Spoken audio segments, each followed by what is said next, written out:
মুখ্যমন্ত্রী হওয়ার ঠিক ৩ দিনের মাথায় কি করেছিলেন উনি?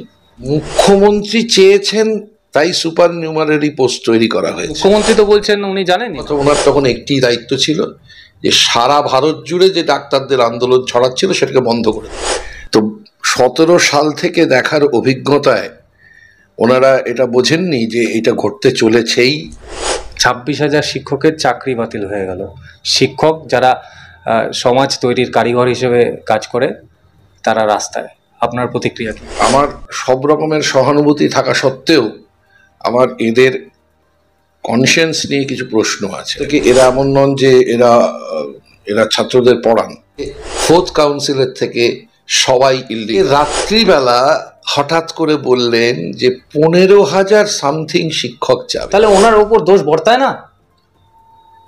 আমরা তো এই অন্য পরিবর্তনটা চাইনি। কিন্তু রায়টা পড়েছেন, পড়ার পরেও এই কথাগুলো বলছেন কেন বিশ্বাস করছেন ওই ভদ্রমহিলা? আপনার বন্ধু কিন্তু প্রিয় নয়। তিনি বলছেন বারবার যখনই মুখ্যমন্ত্রীর প্রসঙ্গ আসে তিনি বলেন যে মানবিক মুখ্যমন্ত্রী। স্বপ্নেও মাঝে মাঝে বিশ্বাস করে ফেলে, সেটাও যেন কেউ না। নমস্কার, বিবিধ নিউজে আমি অমিত রয়েছি আপনাদের সঙ্গে। সালটা ২০১০, বাম জমানার একেবারে অন্তিম পর্যায়ে। শহর জুড়ে পোস্টার, পরিবর্তন চাই। অন্যতম মুখ নাট্য ব্যক্তিত্ব তথা বর্তমান শিক্ষামন্ত্রী ব্রাত্য বসু সরকারের সে সময়ে অন্যায়ের বিরুদ্ধে প্রতিবাদ করেছিলেন। কিন্তু এখন দাঁড়িয়ে সরকারের এত দুর্নীতি ধরা পড়ছে, ২৬,০০০ শিক্ষকের চাকরি চলে গিয়েছে, ডাক্তার বোনের মৃত্যু হয়েছে, নৃশংস মৃত্যু, সব কিছুর সঙ্গে আপোষ করছেন শিক্ষামন্ত্রী। সেই শিক্ষামন্ত্রীর প্রিয় বন্ধু আমরা বলতে পারি, নাট্য ব্যক্তিত্ব চন্দন সেন, তাকে আমরা পেয়ে গিয়েছি। স্যার, বিবিধ নিউজে আপনাকে স্বাগত। কিন্তু এই প্রিয় বন্ধু শব্দটা বললেন ওটা ঠিক না। আমরা হ্যাঁ, প্রিয় বন্ধু বললেন সেটা ঠিক না। আমি এবং ব্রাত্য দুজনের বন্ধু ঠিকই, প্রিয় নই, এখন তো নই। কিন্তু আমি এখনো বলছি যে আমি ব্রাত্যর লেখার খুব ভক্ত, কিন্তু ওর রাজনীতির সঙ্গে আমার কোন রকম আপোষও নেই, যোগাযোগও নেই। ২৬,০০০ শিক্ষকের চাকরি বাতিল হয়ে গেল। শিক্ষক যারা সমাজ তৈরির কারিগর হিসেবে কাজ করে তারা রাস্তায়। আপনার প্রতিক্রিয়া কি? বাতিল তো হয়েছিল ২২ সালেই। এই যে যারা এখন রাস্তায় আছেন তারা ২২ সালে কিসের ভরসায়? কারণ এরা প্রত্যেকে এমন নন যে এরা ছাত্রদের পড়ান। এরা পাবলিক ডোমেইনে থাকা যে কি বলবো রায়, সেটা এরা দেখেছিলেন এবং দেখে বুঝেছিলেন যে যথেষ্ট সারবত্তা আছে, সুপ্রিম কোর্টে গেলেও এর কিচ্ছু হবে না। তো ২২ সাল থেকে তখন আমি কিন্তু এদের রাস্তায় দেখিনি। কিছু লোক যারা ১৭ সাল থেকেই রাস্তায় বসে আছে, ১৭ সালের পর থেকে তাদের কেউ মানে একবার করে মুখ্যমন্ত্রী গেছেন, প্রতিশ্রুতি দিয়েছেন ভোটের আগে, ভোট মিটে গেছে, ভুলে গেছেন। তারপর দুবার ওনার ভাইপো এসছেন, ভোটের আগে প্রতিশ্রুতি দিয়েছেন, ভোট মিটে গেছে, ওনারাও উধাও হয়ে গেছে। রায়ে একটা কথা লেখা আছে সিস্টেম্যাটিক ফ্রড শব্দটা। এই শব্দটার পেছনে তো একটা ইতিহাস আছে যে বাম জমানায় ৩ বছর ধরে ওএমআর শিট রাখা হতো এবং স্কুলগুলো সেগুলোর রিক্রুট করতে। এই আন্দোলনটা শুরু হওয়া উচিত ছিল অনেক দিন আগে। এই এসএসসি ভবন ঘেরাও করার বিষয়টা হওয়ার উচিত ছিল অনেক দিন আগে, সেটা ওনারা করে উঠতে পারেননি। এখন একেবারে দেওয়ালে যখন পিঠ থেকে গেছে তখন বেরিয়ে এসেছেন, ভালো কথা। তো ১৭ সাল থেকে দেখার অভিজ্ঞতায় ওনারা এটা বোঝেননি যে এটা ঘটতে চলেছেই, এটা একটা মানে অনিবার্য ঘটনা, এবং যে ৪১টা মামলায় বারবার করে রাজ্য হারছেন দুর্নীতির মামলায়, তখনও এদের মনে হয়নি যে এটা ঠিক হচ্ছে না। কোনো একটা সময় শুরু হওয়ার দরকার ছিল, হয়েছে। কিন্তু মুখ্যমন্ত্রী তো বলছেন উনি জানেনই না। দেখুন, অনেকদিন এই যে এবারে গিয়ে যখন বলেছে, সুপ্রিম কোর্টে যখন রাজ্য সরকার বলেছে যে এসএসসি চেয়েছিল তাই সুপার নিউমারারি পোস্ট তৈরি করা হয়েছে এবং তাদের রাজ্যপাল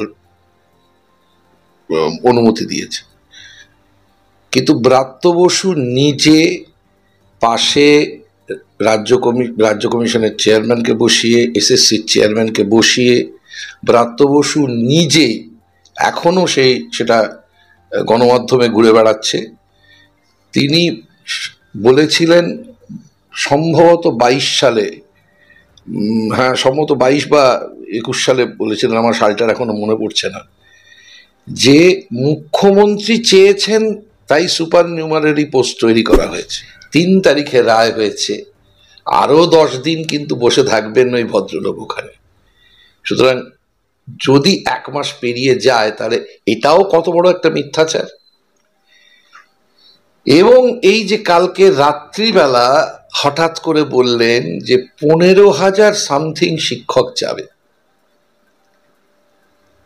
এই সংখ্যাটা যখন এসএসসি দিয়েছিলেন তখন 6,000 সামথিং দিয়েছিলেন, যে এত লোক গন্ডগোল আছে।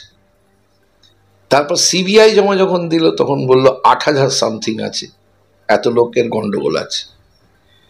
কিন্তু এই যারা বিবাদী পক্ষ তারা বলেছিলেন না 10,000-এর ওপর আছে।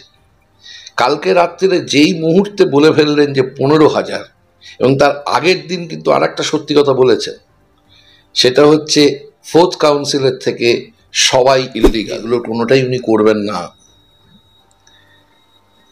কেষ্ট এক ভালো ছেলে, একটু দুষ্টুমি করে, ছোটখাটো গন্ডগোল, এই কথাগুলো তো তিনি প্রথম দিন থেকেই বলে চলেছেন। তাহলে আমি তার কাছ থেকে কেন আশা করতে যাব? আমি তো আশা করতে যাব না তার কাছ থেকে, কিন্তু তিনি এগুলো কোনোটাই করবেন না, এটাও জানা আছে। তো তারপরে কোন আশ্বাসে এখনো কিছু মানুষ মনে করছেন না এটা হবে? আমার সবচেয়ে অবাক লাগছে হচ্ছে এরা প্রত্যেকে শিক্ষিত, এমন কিছু হাতি ঘোড়া ইংরেজিতে লেখা থাকে না রায়, এবং যে রায় প্রত্যেকের, আপনি চাইলে আপনার নিশ্চয়ই আপনার পকেটে আছে, আপনার ফোনের মধ্যে আছে, ওনার ফোনের মধ্যে আছে, আপনি যাকে বলবেন যে একটু ধ্যান ধারণা আছে কি করে নামাতে হয়, প্রত্যেকের কাছে আছে। এরা তো রায়টা পড়েছেন, পড়ার পরেও এই কথাগুলো বলছেন কেন বিশ্বাস করছেন ওই ভদ্রমহিলা? এতগুলো নিয়োগ দুর্নীতির কথা বললেন, অর্থাৎ পুরো সিস্টেমটাই দুর্নীতিগ্রস্ত আপনার কথায় উঠে আসছে, এবং বিভিন্ন ফলাফলের মাধ্যমে আমরা সেটা একেবারে চাক্ষুষ করতে পারছি। 2011 সালে বাম জমানার শেষে বুদ্ধিজীবী মহল বা নাগরিক সমাজের যাদের আমরা প্রতিনিধি হিসেবে ধরি, মানে আপনারা, সরব হতে দেখা গিয়েছিল, পরিবর্তন চাই। এখনো কি পরিবর্তন, এই সরকারের পরিবর্তনের সময় আসেনি? কেন আপনাদের সেভাবে দেখা যাচ্ছে না? আপনি একটু গুলিয়ে ফেলছেন আমার সাথে। আপনি যদি এবিপি আনন্দের পুরনো ফাইল বার করেন তাহলে দেখতে পাবেন যে সেখানে বসেও আমি এই প্রশ্নটা করেছিলাম যে এই তথাকথিত 34 বছরে, এবং উল্টো দিকে যারা বসেছিল তারা প্রত্যেকে আমার থেকে 4 বছরের, 6 বছরের, কেউ 8 বছরের ছোট, যেমন ব্রাত্য বসু, কৌশিক সেন, মনীষ মিত্র, আমি ঠিক এক্সাক্ট প্যানেলটা বলছি, আমার উল্টো দিকে বসেছিল, এবং অবশ্যই এই অর্পিতা ঘোষ। আমি বলেছিলাম যে আমি যদি 34 বছরের, তথাকথিত 34 বছরের কি যেন পদলেহন করে বা অন্য কিছু লেহন করে থাকি, তাহলে আমি বামফ্রন্টের একটা কমিটিতেও নেই কেন? ওনারা কিন্তু সব কমিটিতে ছিলেন তখন। এখনো আছে? না না না না, বামফ্রন্টের যতগুলো সাংস্কৃতিক কমিটি ছিল তার প্রত্যেক কটিতে ওনারা এই 4 জন ছিলেন, আমি কোথাও ছিলাম না। ভুল করেছিলেন ওরা, চন্দন সেন পদত্যাগ করেছেন ভেবেছেন আমি করেছি বলে আমায় ডেকে নিয়ে গিয়ে বুঝতে পেরেছিলেন যে গন্ডগোল হয়ে গেছে, ফার্স্ট ব্রেকেই আমাকে বার করে দিয়েছি। যে বলা হচ্ছে 14 জনকে খুন করা হয়েছে, তা গুলিতে নিহত হয়েছে 3 জন, আর পায়ে কি বলে চটি পড়ে পুলিশরা নাকি সব এসে গেছে, তারা নাকি গুলি করছে পায়ে চটি পড়ে। এবং মজার ব্যাপার, তাদের মধ্যে 3 জন ছুরির আঘাতে মারা গেছে এবং একজন মহিলা মারা গেছেন, তিনি তালপাটি খালের বাঁদিকে বসে তিনি বাসন মাজছিলেন, তার মাথায় গুলি লেগেছে। দুপক্ষ সামনে, উনি বাঁদিকে 300 মানে ফিট দূরে বসে আছেন, তার মাথায় একটা গুলি লেগেছে, তিনি মরে গেছেন। আর 14 নম্বরকে তো আজ অব্দি খুঁজে পাওয়া যায়নি।